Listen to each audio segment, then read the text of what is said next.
C'est le jour 5 de ma détox alimentaire et digitale. Cette semaine, je vous ai emmené avec moi plusieurs jours dans les coulisses justement de ma détox de printemps. Hier, d'avoir pris conscience de ma difficulté à revivre à vitesse normale en freinant son quotidien m'a fait du bien. Et c'est tout le paradoxe, on est obligé aujourd'hui de devoir freiner pour revenir à la normalité dans ce monde qui va toujours trop vite pour nous. Ce matin, je fais ma méditation sur le chakra de la gorge, après mon eau tiède citronnée bien sûr.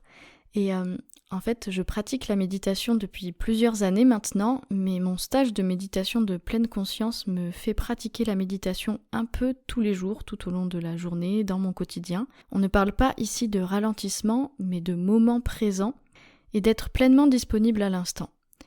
L'idée, c'est de ne pas chercher la performance, ne pas penser au temps perdu ou au temps gagné, mais profiter du moment, profiter de l'expérience, sentir ses sensations corporelles, identifier ses pensées, les voir passer.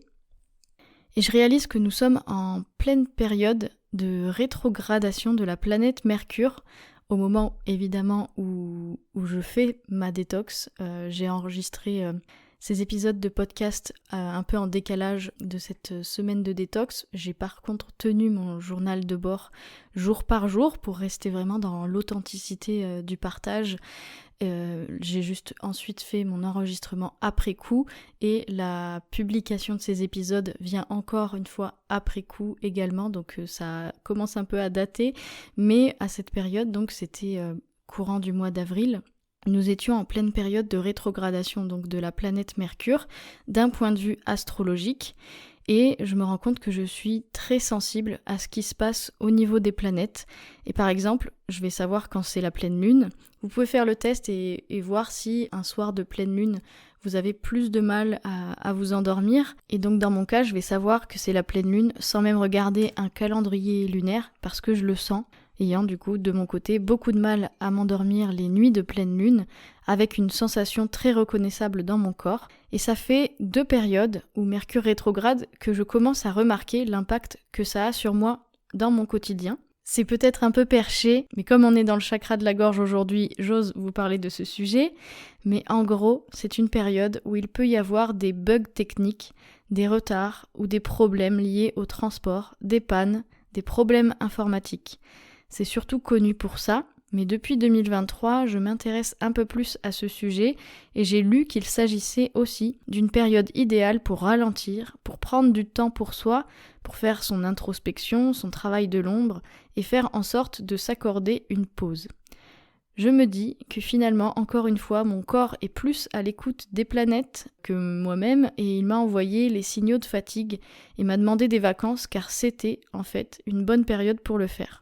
Le pourquoi de cette détox s'éclaire un peu plus encore en vivant l'expérience dans le moment présent. Je commence à me dire que je vais prévoir mes prochaines vacances lorsque Mercure rétrogradera à nouveau et la prochaine fois ce sera en août, donc les Haussiens, ce sera le moment de faire les tests Psycho Magazine sur la plage et de farniente. En attendant le mois d'août, je reste concentrée sur avril et si je regarde bien, il me reste 3 jours de détox. Je vais à nouveau me lancer dans du batch cooking. Je pense que pour la plupart, vous avez déjà entendu parler de ce terme, mais il s'agit de faire une grosse session de cuisine pour mieux organiser ses repas de la semaine.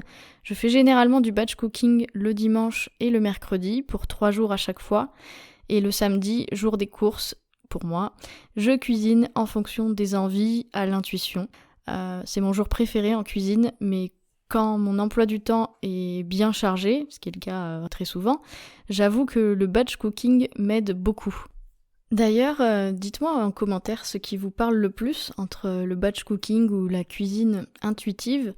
Et si vous avez téléchargé mon pack de démarrage de la cuisine anti-inflammatoire, dont je vous mets le lien de téléchargement en description de mes épisodes de podcast, vous avez sûrement fait le test pour en savoir plus sur ça. Donc je suis curieuse de savoir quel était pour vous le résultat de ce test. Bref, pour le batch cooking de cette semaine de détox, donc, je conseille de juste prendre de l'avance sur la découpe de vos légumes et de tout mettre dans des boîtes en verre au frais. Vous n'aurez alors plus qu'à mettre les ingrédients nécessaires dans votre blender ou votre extracteur au dernier moment. Ça permet de consommer minute vos jus et vos smoothies et donc de préserver au maximum les nutriments. Et dans cet esprit, pour les soupes, on peut utiliser le vitaliseur de Marion, qui est un mode de cuisson à la vapeur douce qui permet de ne pas dépasser une certaine température pour préserver encore une fois les vitamines.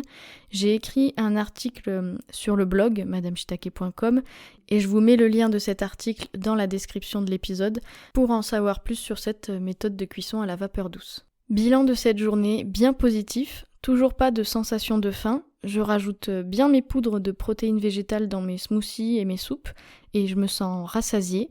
Évidemment, je ne ferai pas ça plus de quelques jours d'affilée, mais pour une première détox, je pensais vraiment avoir plus de frustration que ça.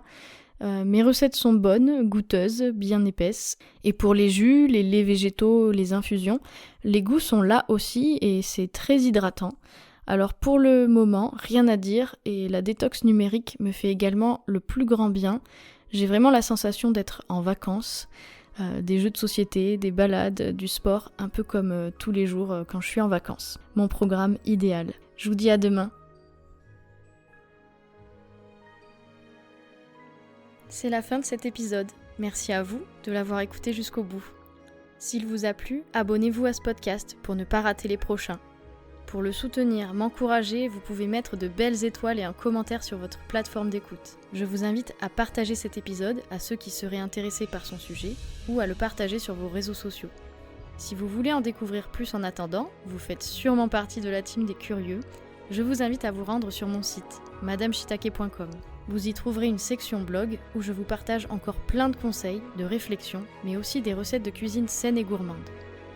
Vous pouvez me suivre dans mon quotidien sur Instagram, @madameshitake, où je vous partage quelques coulisses de mes projets. Et pour finir, vous pouvez demander à recevoir votre pack de démarrage de la cuisine anti-inflammatoire, via le lien que je vous laisse en description pour faire votre premier pas vers l'apaisement.